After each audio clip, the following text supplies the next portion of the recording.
আমি আমি শুভেন্দু অধিকারী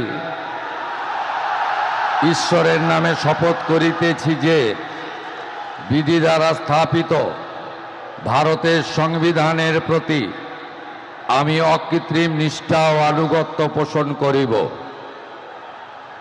আমি ভারতের সার্বভৌমত্ব ও অখণ্ডতা রক্ষা করিব।